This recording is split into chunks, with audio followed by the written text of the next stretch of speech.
1498 में गुजराती पथ प्रदर्शक अब्दुल मजीद की मदद से केप ऑफ गुड होप के रास्ते में कालीकट केरल बंदरगाह पहुंचा। काली मिर्च के व्यापार से मैंने 60 गुना मुनाफा कमाया।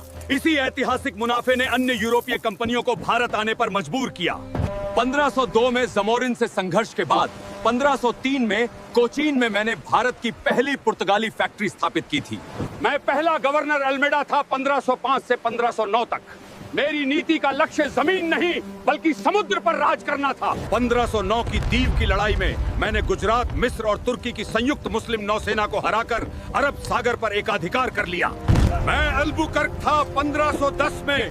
बीजापुर के आदिल शाह से मैंने गोवा छीनकर उसे अपना मुख्यालय बनाया था। स्थायी आबादी हेतु मैंने सती प्रथा रोकी और पुर्तगालियों को भारतीय विधवाओं से विवाह के लिए प्रोत्साहित किया।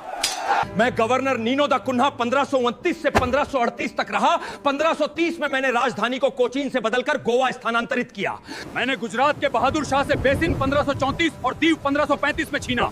1537 में मेरे जहाज पर एक झड़प के दौरान उसकी मृत्यु हो गई। ये कार्टाज सिस्टम है। हिंद महासागर में व्यापार करने के लिए मुगलों को भी हमसे ये परमिट लेना अनिवार्य है, अन्यथा जहाज जब्त होगा। हमारा प्रशासन वेडोर दा फजेंडा राजस्व प्रमुख संभालता है। वाइसराय के पास सैन्य और नागरिक दोनों शक्तियां हैं जो सीधे राजा के अधीन हैं। हमने भारत को तंबाकू, आलू, मक्का, टमाटर और काजू दिए। 1556 में गोवा में हमने ही भारत की पहली प्रिंटिंग प्रेस स्थापित की थी। मैं सेंट जेवियर पर 1542 में आया था। बाद में 1560 में गोवा में इंक्विजिशन यानी धार्मिक न्यायालय की शुरुआत हुई थी। 1580 में अकबर ने हमें फतेहपुर सीकरी बुलाया था। हम मुगलों को ईसाई बनाना चाहते थे, पर वे ज्ञान पिपासु थे। 1600 तक समुद्री लूट, जबरन धर्मांतरण और ब्राजील की खोज ने हमें कमजोर किया। अब डच और अंग्रेजों के सामने हमारा पतन निश्चित है।